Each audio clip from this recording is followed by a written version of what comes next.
Hello, Scuderia Ferrari is the most famous, most popular, and most decorated F1 team. 16 Constructors' Cups and 15 World Champion titles in Formula One racing classes. Scuderia Ferrari is the only F1 team that has participated in all World Championships. But how did it happen that such a successful racing team hasn't been able to win a single title in Formula One for 15 years now? And before we talk about the failures of the Italian team, let's move to 1898. On February 20th, 1898, a boy named Enzo was born. And Enzo's surname was Ferrari.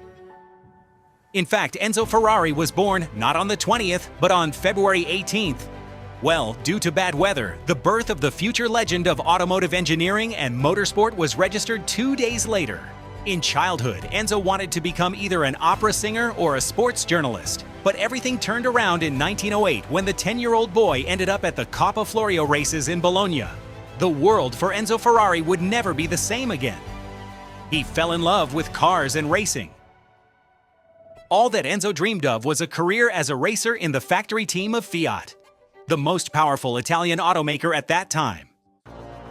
But a legendary racer didn't come out of Ferrari. Enzo Ferrari didn't win a single major race. His best result was second place in the Targa Florio race in 1920. And in 1932, after the birth of his son Alfredo, affectionately called Dino, Enzo Ferrari ends his racing career. As he himself said, you can win races not only behind the wheel, but also in an office chair.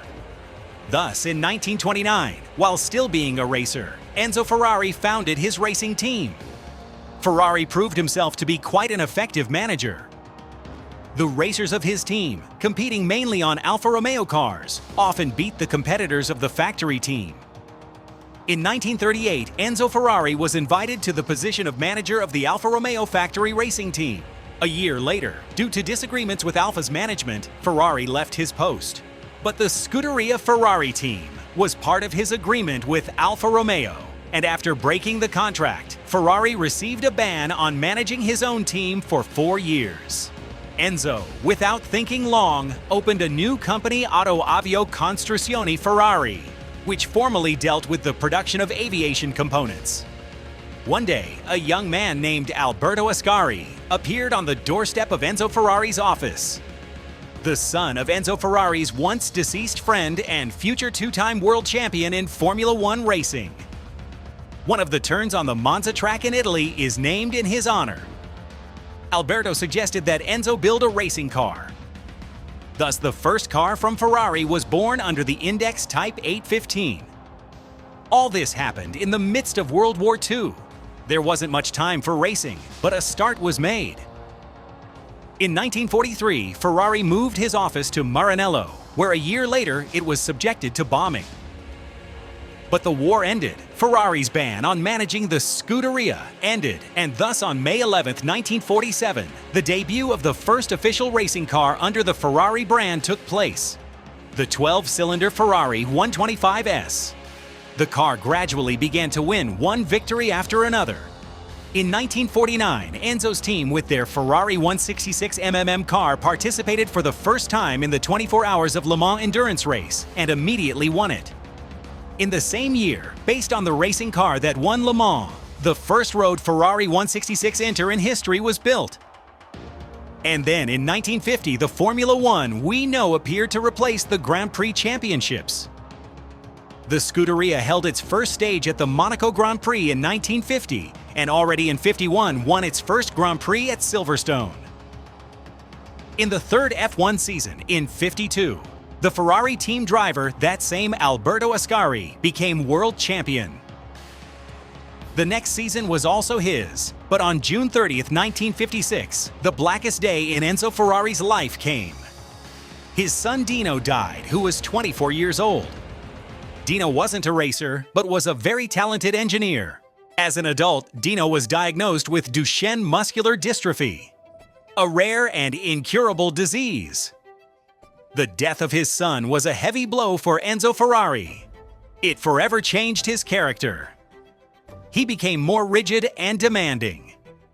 In 1961, Ferrari won its first Constructors' Cup, At that time, racers competing on Ferrari cars had already become world champions 5 times. In the 60s, Ferrari drivers took several more titles, but the financial condition of the company left much to be desired. First, in 1963, Henry Ford II, grandson of that very Henry Ford, tried to buy Ferrari. Enzo planned to use the Americans as investors, leaving full control of the company to himself. But Ford wanted to own Ferrari completely, to which Enzo, after 3 weeks of negotiations, sent him to hell and withdrew from the deal. Henry Ford was insulted and promised to wipe this impudent Italian into powder. This is how the Ford GT40 appeared, which interrupted Ferrari's complete dominance at Le Mans. Well, the refusal to merge with Ford only intensified the financial problems at Ferrari. And in 1969, Fiat bought 50% of the shares in Ferrari.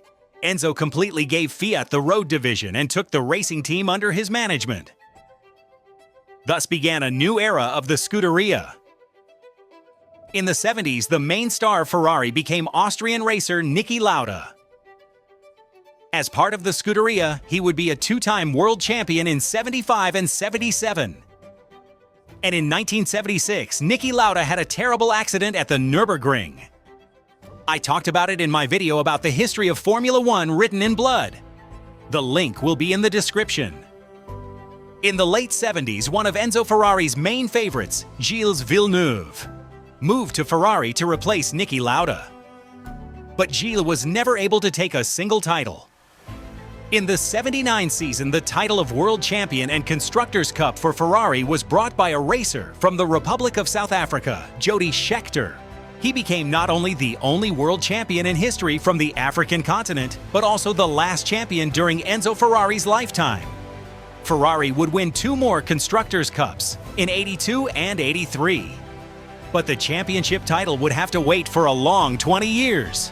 In 1987, the Ferrari F40 was born. In my opinion, one of the most legendary cars of the Italian brand. A separate video about the F40 is also on the channel, link in the description. The F40 was not only an absolutely magnificent car in its beauty, but also the last one that Enzo Ferrari saw. On August 14, 1988, the Commendatore died at the age of 90. But the victorious history of Scuderia Ferrari doesn't end there. In 1990, Alain Prost, who came from McLaren, was close to winning the title with Ferrari, but still lost to Ayrton Senna. The crisis of the Italian team after Enzo Ferrari's death only gained momentum. And in 1991, Luca di Montezemolo was appointed president of Ferrari, becoming a legend for Ferrari. Luca had been Enzo Ferrari's assistant since 1973. In 1977, Montezemolo left to work as a senior manager at Fiat. It was he who, taking the helm of Ferrari, brought Jean Todt to the team, who in turn brought Michael Schumacher to the team.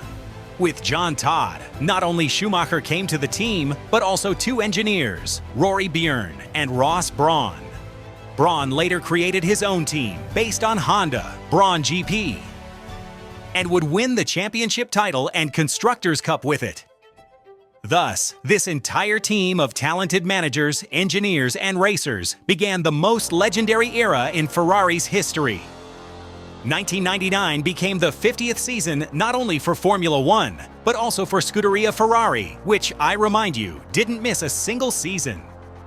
Despite the fact that the world champion that year was Mika Häkkinen on McLaren Mercedes, the Constructors' Cup was taken by the Scuderia, the first for itself in the last 15 years.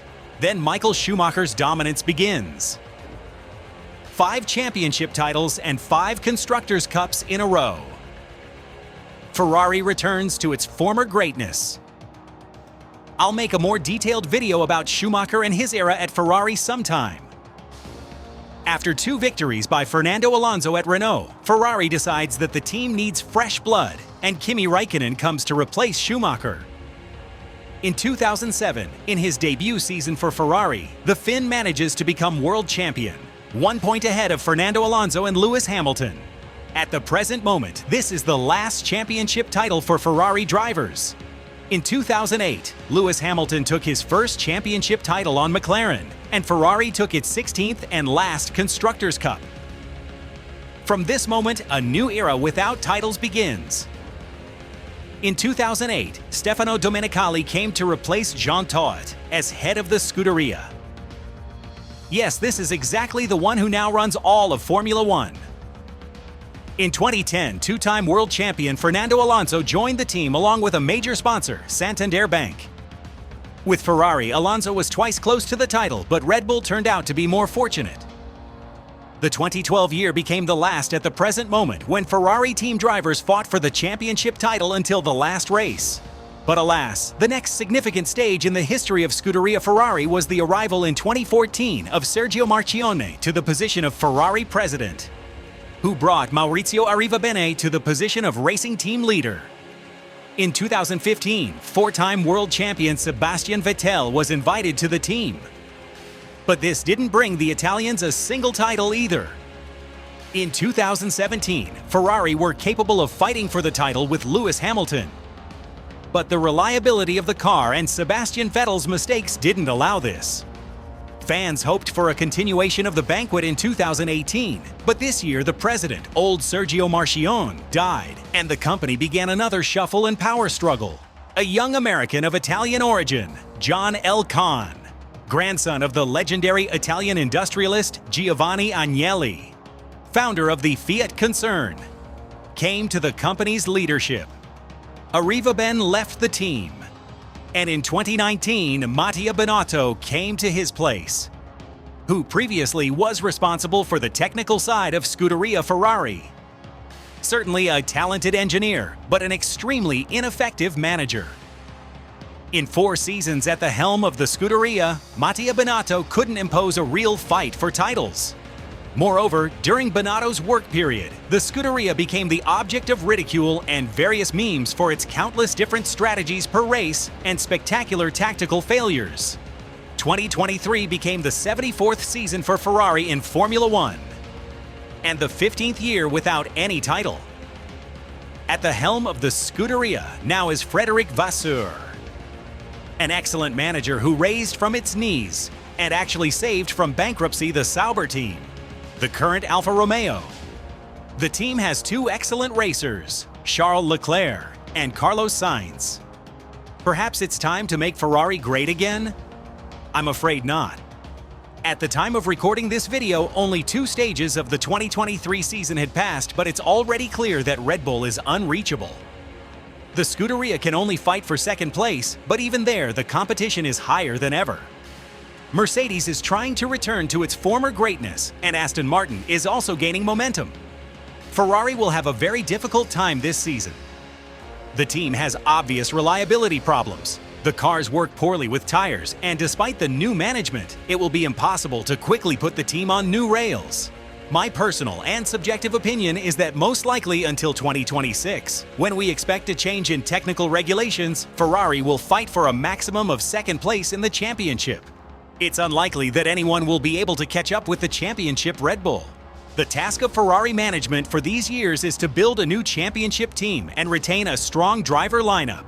Personally, as a fan of the Scuderia and Charles Leclerc in particular, I have great concerns about how their relationship will develop in the future.